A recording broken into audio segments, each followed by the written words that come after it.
You know, I've been around for a while. Met some interesting people. Done some crazy things. So you just might think that there's not much that can take me by surprise. You'd be wrong.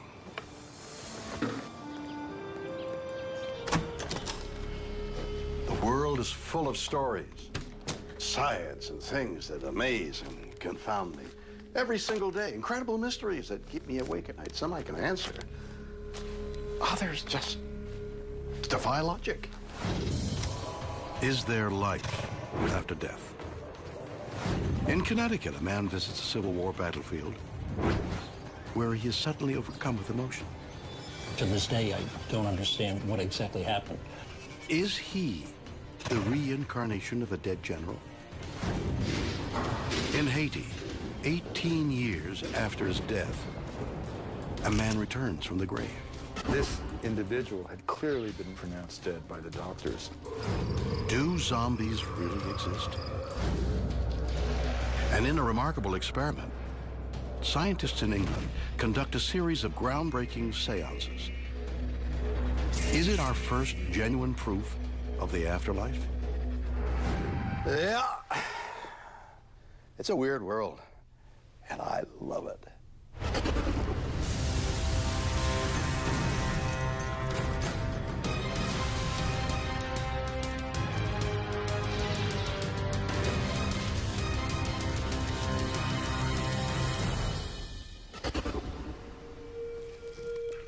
Death.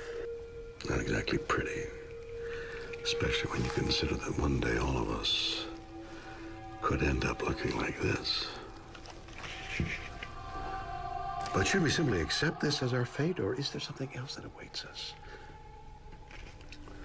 Since the dawn of time, humans have been obsessed with the idea that there's something more than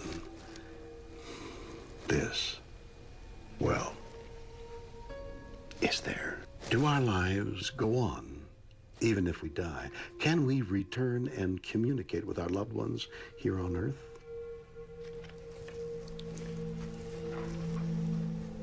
Is there life after life? And perhaps the most important question of all, can we prove it? Well, just maybe we can.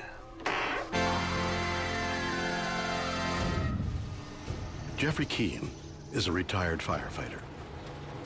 In 1990, he decided to visit the site of the famous Battle of Antietam, one of the bloodiest encounters of the Civil War,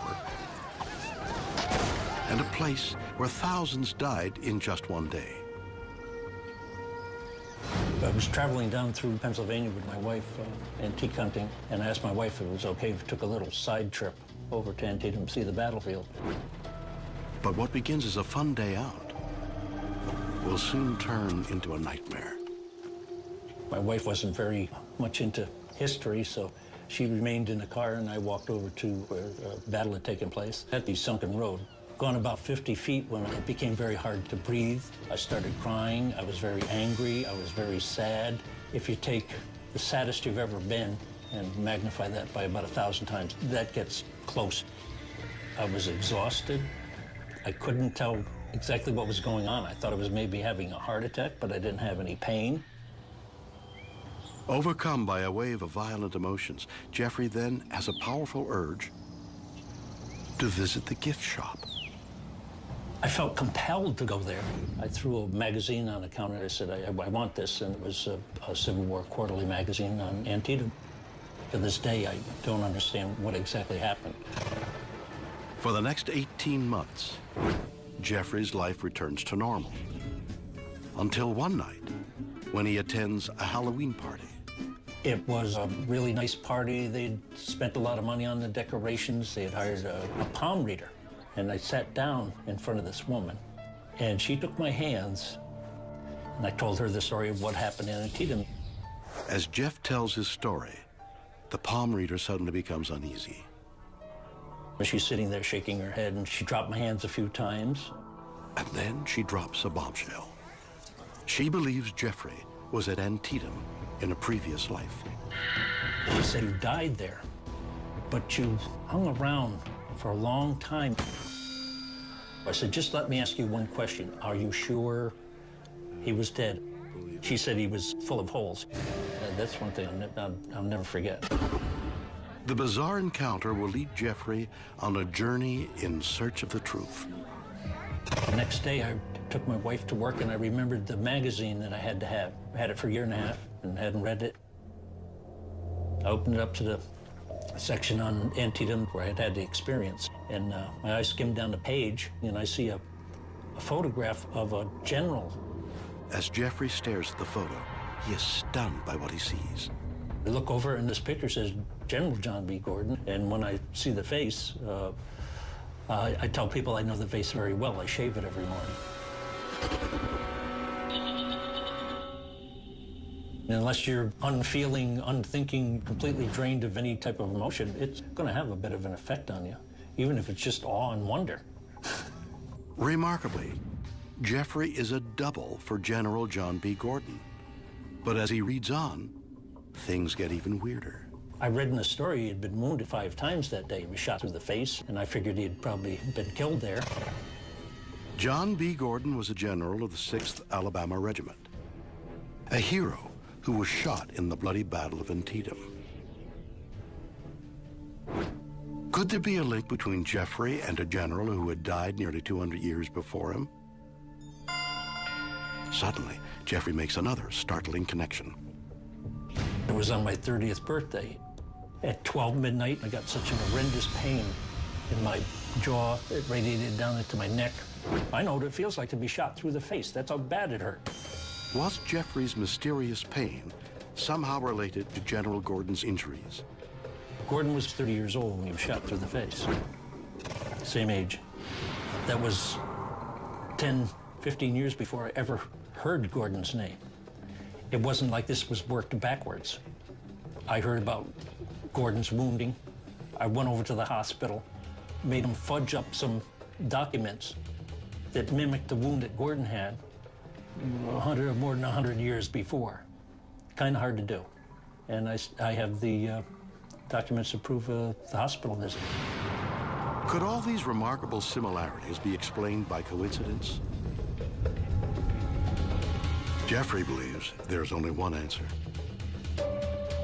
I don't need any more proof that there's reincarnation because of all the things that happen to me. We never die. We're continuous. We always have been, we always will be. That's how Gordon found me at Antietam.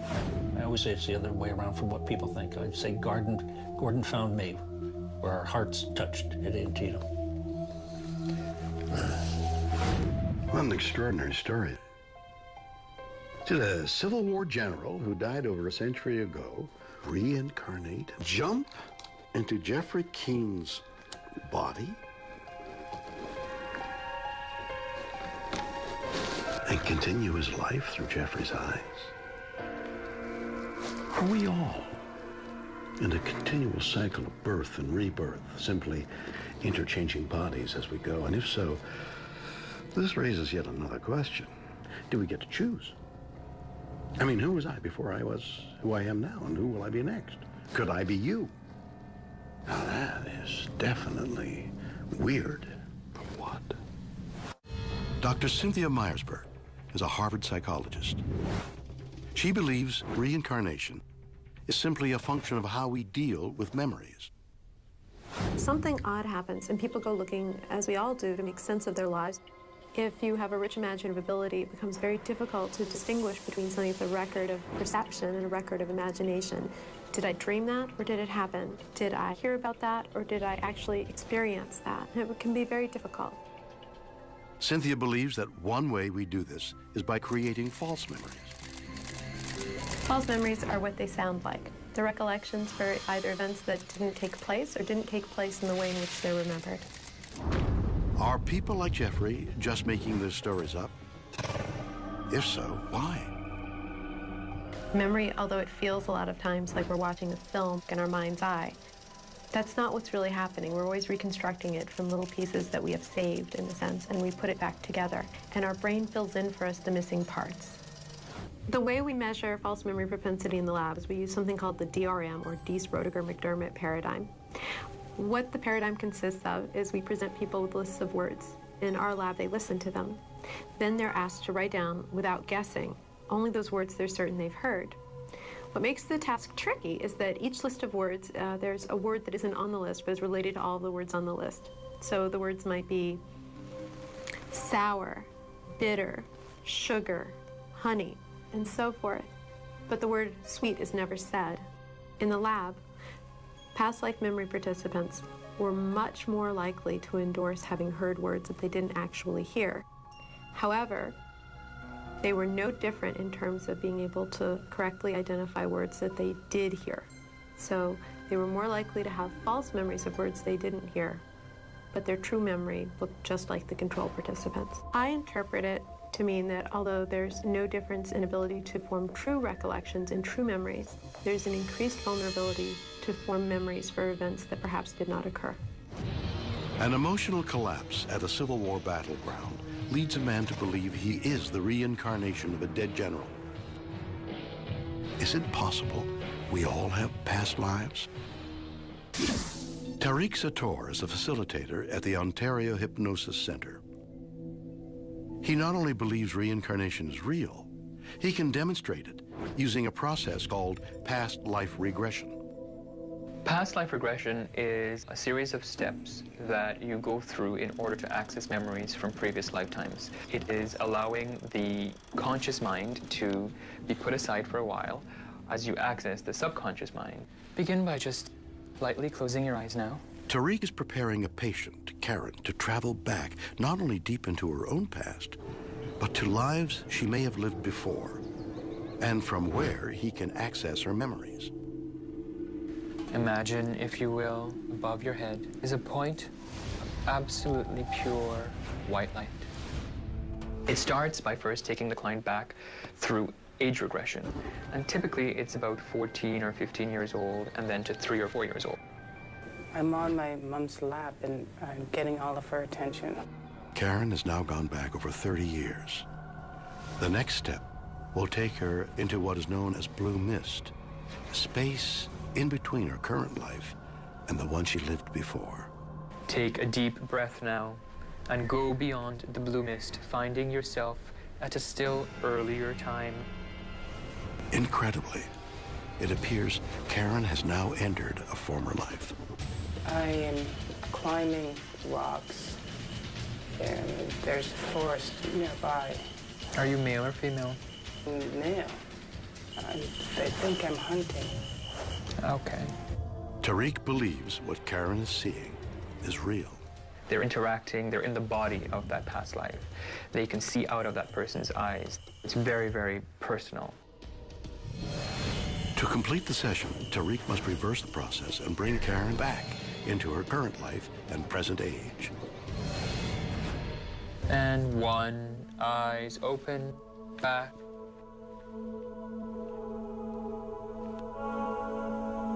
Did Karen actually visit her former life? Is past life regression evidence that reincarnation is real? Dr. Stuart Hameroff is a scientist. He believes the only way to find real proof of reincarnation is by using science. There's a lot of anecdotal evidence for apparent reincarnation, but it's been dismissed because it seems irrational. Now we have a theory, a possible explanation, so I think all this evidence needs to be reevaluated and considered seriously. Hameroff's theory concerns one of the greatest mysteries of both religion and science: the soul. I think the soul is our consciousness, the sum total of our memories and conscious awareness, and I think it can exist outside the body after life and possibly in reincarnation. But even more remarkable is that Hameroff thinks the soul exists as a series of information, quantifiable by physics. Many scientists believe consciousness exists with cells in the brain, but Hameroff thinks it exists on a subatomic level in quantum particles that can stay connected and survive death. It's conceivable that this quantum information, the quantum soul, if you will, could re-enter an embryo, which would be reincarnation. Do our souls consist of information that can travel even into an embryo? Have we solved one of the greatest mysteries in the universe?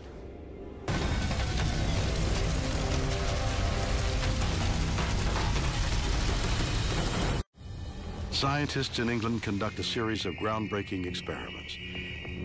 Did they find the first genuine proof of the afterlife?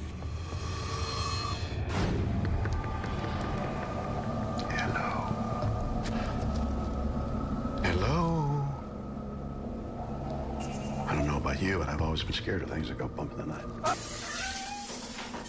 Fred? Most of them we can explain, but what about those we can't? Are we surrounded by spiritual entities, the remains of those that have passed from this life? Are they what we call ghosts? And if they are there, are they friendly? And can we communicate with them? Fred!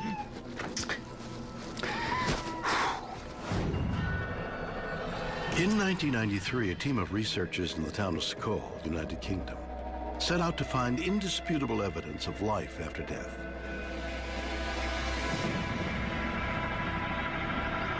Conducting a series of extraordinary séances, they witnessed paranormal events that would mystify science. They called it the Skull Experiment. What we didn't know was that it was going to become very, very special and work in a pioneering way to provide proof of life after death. Robin Foy led the séances. He believes the experiment was unique because of their attempts to make sure it was credible. It was important for us to show to the outside world that we'd taken every security precaution that we could to ensure that the work was fraud-proof. To conquer the skeptics, the séances were held in the supposedly impenetrable cellar of a suburban house. The whole place was brick. There were no trapdoors. The only door into the cellar was locked internally. Each one of us would wear luminous armbands so that everybody who was present could see that no one moved. After a short while, the spirit lights come, little lights about the size of a pea or slightly larger, very bright, and they would sort of perform aerobatics. Later on, there were spirit voices speaking from mid-air. We were able to hear on a one-to-one basis all of the spirit people. Everybody in that room would be regularly touched by spirit hands. As the experiment continues, the team is amazed as the paranormal activity becomes more intense. All sorts of different things would materialize in midair and then fall down onto the table. We would hear the bang as that hit the table. We may actually have solid spirit personalities moving around in the room. We were pushing the bounds of psychic research further forward than anyone been able to produce or witness anywhere in the past. Encouraged by the success, Foy decided to try something extraordinary. Something that would prove they had made contact with the afterlife. We were doing an experiment with a film that was still in its plastic container. We would have this locked into a security box to ensure that nothing was ever done by us to that film. It was a remarkable and ambitious idea. The team hoped a spirit might somehow implant an image on the film inside the box. If so, it could be the proof they were looking for. When they finally checked the film, they couldn't believe their eyes. That was quite amazing. We had hundreds of photographs that were produced to show us various aspects of the spirit world itself. Some of them were so fantastic they really would knock your socks off. But there was one photograph that was different from the rest. A haunting image of what seemed to be a woman's face. You actually see on this one areas of this person's face. Who is the woman? And how did her image appear on the film? Foy believes this chilling incident makes the Skull Experiment the definitive exploration into the presence of the afterlife. Brian Dunning is a scientific journalist. He believes the events of Skull were nothing more than an illusion. Here's the problem with seances, is that seances have existed as a magic trick for 200 years. They are an illusionist giving the impression that spirits are in the room. They are a magic trick. It's almost impossible to envision a seance being done seriously by people. They're always performances. So that's why, yeah, it's hard to take a seance seriously. What we are trying to recreate are the famous skull experiments. Was the skull experiment a magic trick?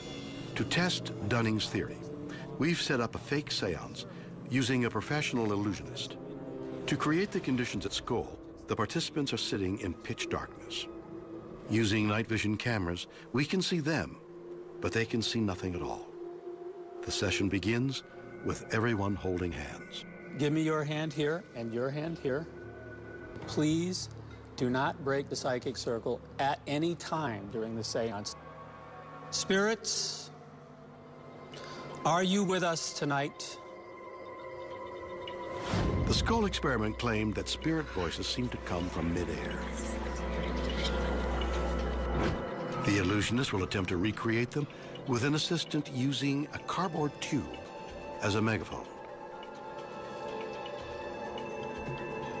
Speak to us. She'll always love you. Whoa. Faking disembodied voices seems simple. Charles, the name Charles.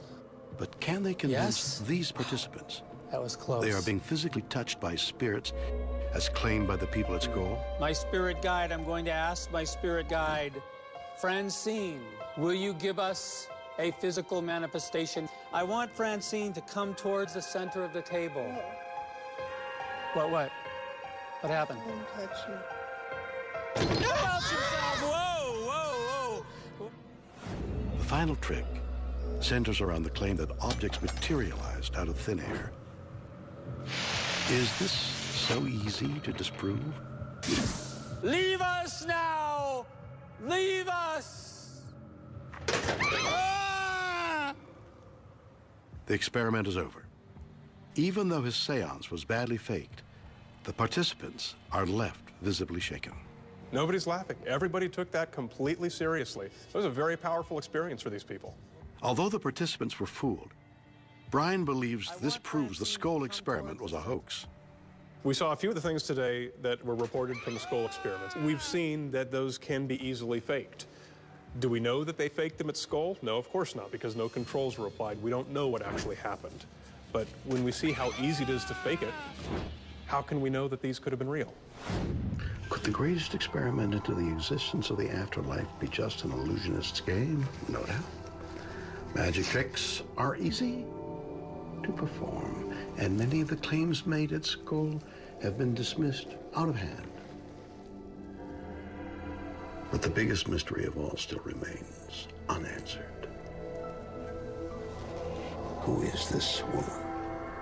And how did her image appear on a roll of film that was locked inside a box? Even Houdini would have trouble with that one. Peter Schramek is a photography expert. We asked him to examine images from the Skull experiment and try to unlock one of its biggest mysteries. As I understand it, the film was put into this box and locked away, and the exposure, the effect on the film, was supposed to have happened while the film was locked up in this box. My first reaction was, this is an interesting manipulation. I assumed it was something that would have been done in the darkroom. It looks very similar to the kinds of distortions, collages, manipulations that people have done in the darkroom because it's fun to do. But there was no darkroom at Skull. Was this photograph created by the spirit of a woman? Peter believes the answer to the mystery lies in the type of film they used. With Polaroid, you have the direct development, so there's no darkroom involved. When you process it, you actually put it into a container that is full of a gelatinous chemical that gets spread onto the film evenly.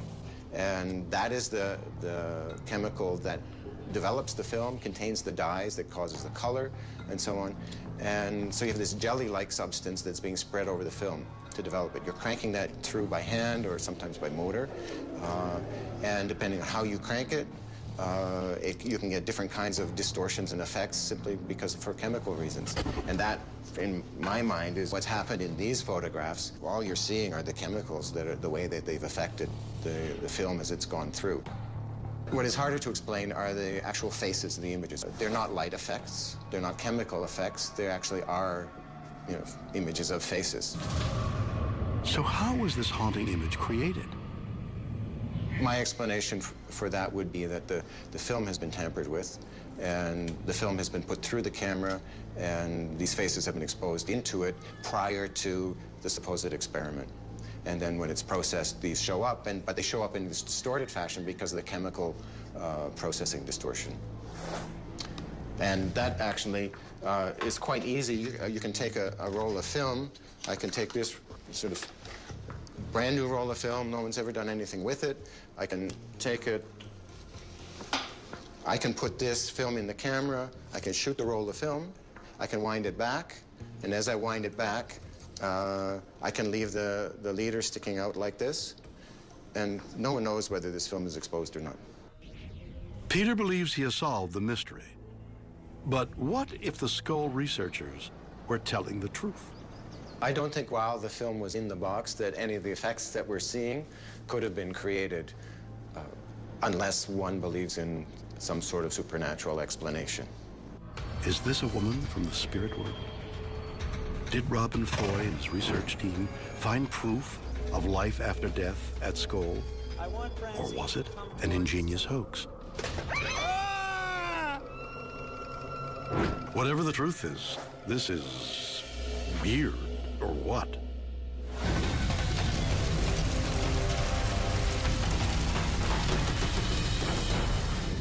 In Haiti, a man dies after a sudden and mysterious illness. 18 years later, he returns from the grave. Could this prove that zombies exist? When it comes to the mysteries of the afterlife, perhaps there's nothing weirder than zombies. The dictionary describes a zombie like this: the body of a dead person given the semblance of life, but made mute and will-less by a supernatural force, usually for some evil purpose. Sounds like my bank manager. But could it be true? Could mindless, shuffling cannibals actually exist outside of Hollywood? The tiny nation of Haiti is home to many mysteries, but none weirder than the tale of a man named Clairvius Narcisse. Wade Davis is an explorer and author. He investigated the case, which began in 1962 when Narcisse suddenly became violently ill. I mean, the constellation of symptoms that he reported were so strange that you initially thought this had to be coming from the realm of science fiction. Although doctors work feverishly, it's too late to save the stricken Narcisse. The death was witnessed by both the physicians and nurses and his own family members, and his sister had actually affixed her thumbprint to the death certificate, verifying that this was her brother had died. Devastated, family members say their final goodbyes, and Clairvius is finally laid to rest. You could go to his gravesite, where the slab of cement had been placed upon his grave shortly after his demise. It should have been the last anyone heard of Clairvius Narcisse. But 18 years later, something incredible will happen that ensures no one forgets his name. In 1980, Clairvius' sister is going about daily chores in her family village. Suddenly, she sees something beyond comprehension. Standing before her is her deceased brother. Clairvius Narcisse has risen from the dead. He claimed that he was buried. He claimed that he was magically resuscitated by a sorcerer, and that led off to the north of the country, where he'd been working as a sort of a zombie slave for 18 years. Now, clearly there's no incentive, economic incentive, to create an indentured force of labor in a country where costs of labor are trivial. I think the idea of slavery ties into a deeper concept, which is that the essence of a zombie is someone who has lost their soul. But in addition to being cast in perpetuity into this state of kind of limbo. You're also said to be made a slave. And of course, given the colonial history, that combines to create a kind of a phenomenon that's almost worse than death, because you lose your personal willpower and your physical freedom. And together that combines to make the plight of a zombie the worst possible fate of the individual, which is precisely why in Haiti, the fear is not of zombies, as the movies imply, the bad movies, but of becoming the zombie. Did Clairvius Narcisse return from the dead a zombie? There was no question that this individual had clearly been pronounced dead by the doctors. And then the question became, why? How? What happened to him? This incredible story attracts the attention of a team of scientists who are keen to examine the case and uncover the truth. They investigated all these lines of evidence, analysis of the fingerprints by forensic experts, the testimony of the family members and the doctors. After months of searching, the investigators come to a remarkable conclusion. Really led two very reputable scientists to go public saying they had found the first provable instance of a zombie. What did the scientists find? Did Clairvius Narcisse rise from the dead? Do zombies exist? Stephen Schlossman is a Harvard psychiatrist. Incredibly, he believes the answer could be yes. When I started thinking about how I would explain zombies medically, it was kind of a lark, and then it ended up getting a little creepy. The typical zombie, in my view, is slow, shambling, can't figure even the simplest of dilemmas out, wants to eat human flesh. There is ways you can medically explain the behavior. Remarkably, Schlossman believes just a few changes in the human brain could turn one of us into one of them. It starts with the cerebellum. This is a sheep brain, but imagine this is a human brain, which looks an awful lot like this, just bigger. The function of the cerebellum is to help us maintain balance. In zombies, we've got to think that there's something not right with their cerebellum, because zombies are really not balanced well. They hold their hands out so they can maintain balance. They've got that wide-based gait. They've got truncal ataxia, which is when the trunk of the body moves back and forth and up and down. That's all cerebellar disease. And it's easy to sort of think that whatever causes the zombie plague must take a whack at the cerebellum. There's a number of diseases that can affect the cerebellum. In those cases, you have exactly the shambling gait that you see in the zombie movies. The shuffling is one thing, but what explains a zombie's mindless violence? The amygdala is the most primitive part of the brain. It's the region of the brain that has very base emotions. Our amygdala is the source of all anger and rage. But it's kept in check by our frontal lobes, the most advanced part of our brain. So we might have an impulse when somebody cuts us off on the road to yell at them, to tailgate them, to do something not nice. The frontal lobe jumps in and stops you from doing that. When we watch zombie movies, we can guess that zombie frontal lobes are pretty much gone. They can't hold back their impulses. A Haitian man dies from a mysterious illness, then returns from the grave 18 years later. Is he proof that zombies exist? In 1982, Davis made a breakthrough. He discovered that Haitian voodoo priests were rumored to be using a special poison to turn people into zombies.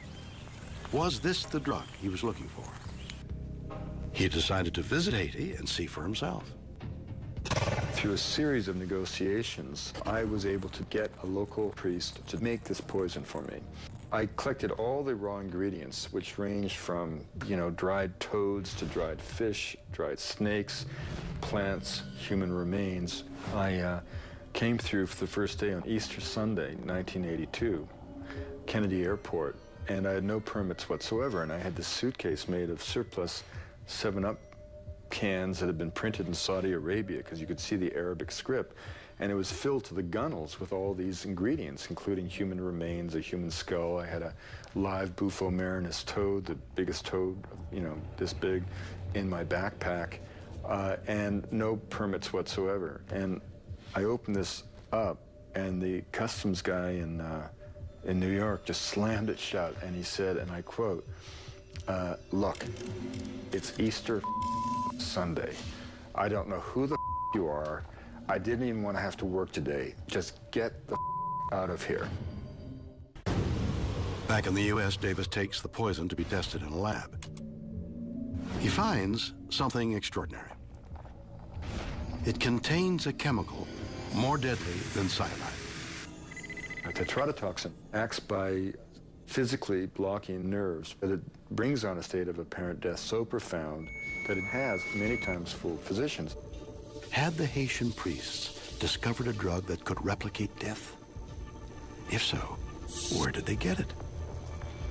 In Haiti, there's this sort of famous puffer fish, which inflates like a big porcupine. Without doubt, the Haitian sorcerers had identified a natural product that contained a toxin that could make someone appear to be dead. Could this powerful drug produce the symptoms Narcisse experienced? He said he was paralyzed. He could hear himself pronounced dead. He could sense the sheet pulled over his eyes. He heard his sister begin to wail, but he could not respond. Was an innocent man turned into a zombie? The evidence seems undeniable, except for one thing. No one knows if Narcisse was administered the poison. What we do know is that he was pronounced dead when he turned back into the realm of the living. So presumably, if any of this is accurate, somehow he received the poison. According to what he said, he had the poison rubbed into his skin. And this would be important because the effective way for this powder to be administered would be through the blood. All right, let's think about this for a second. We know that a certain set of brain alterations, diseases, or injuries could cause the zombie-like symptoms you see in the movies. That a mysterious poison has the power to mimic death, but is there any real proof that we can return from the dead? Well, let me tell you something. The living dead are living among us. And they're in Detroit. At a warehouse in Detroit, something remarkable is happening. Inside these containers, 103 people are waiting to return from the dead. This is a cryonic center. The people entombed here have made an incredible choice: to have their bodies frozen after death, with the hope that science will one day bring them back to life. Ben Best is the president of the Cryonics Institute. He believes not only can we survive death, but that the people here haven't actually died. We do call them patients because we don't regard them as being dead in an ultimate sense. I think in practice, be regarded as a hospital, because I think that's what we're doing. We're holding these metabolically challenged patients. But can cryogenics work? It's a remarkable and controversial process. Behind me are our cryostats. They hold liquid nitrogen, which is at minus 196 degrees Celsius. Each of these cylindrical units holds 6 patients. Best believes cryogenics has changed our definition of death. Only a few decades ago, if your heart stopped, that was it. But it's just not the way we see things anymore. How do you keep someone who's dead alive? It begins by pumping oxygen-rich blood throughout the body. This keeps cells alive and avoids damage caused by rigor mortis. Then, the body must be cooled. We don't just drop the patient in a liquid nitrogen. That kind of rapid cooling would be very damaging.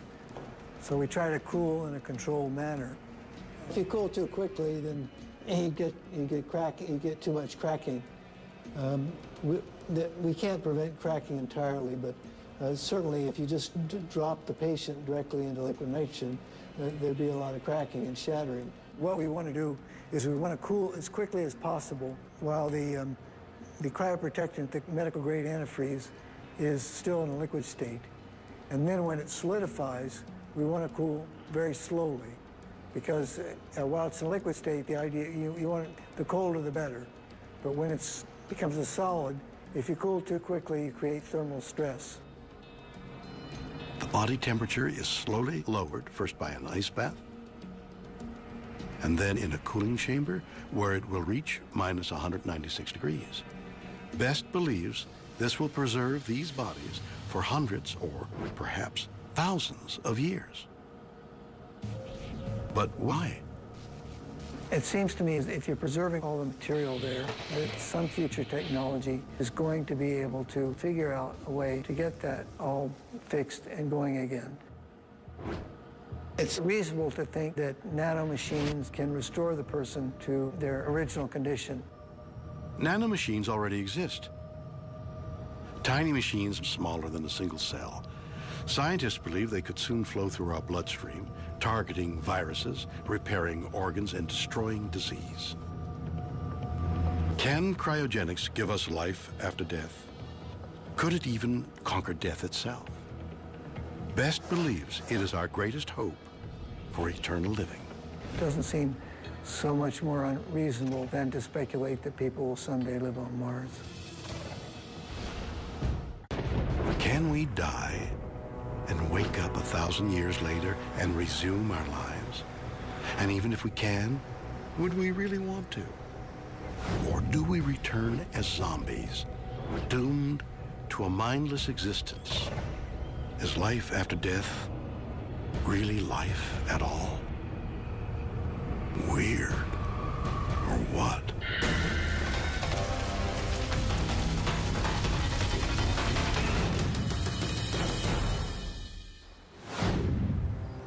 So there we have it. Stories of life after death from all over the world. In Connecticut, a man is overcome with emotion at a Civil War battlefield. Is he the reincarnation of a dead general? In England, scientists conduct a remarkable paranormal experiment. Did they find the first proof of the afterlife? And in Haiti, a man returns from the grave 18 years after his death. Are the living dead walking amongst us? Do zombies exist? Are these stories evidence of life after death? Can we dismiss those who claim they are true? You decide. Join me again next time for more stories that will undoubtedly be weird or what?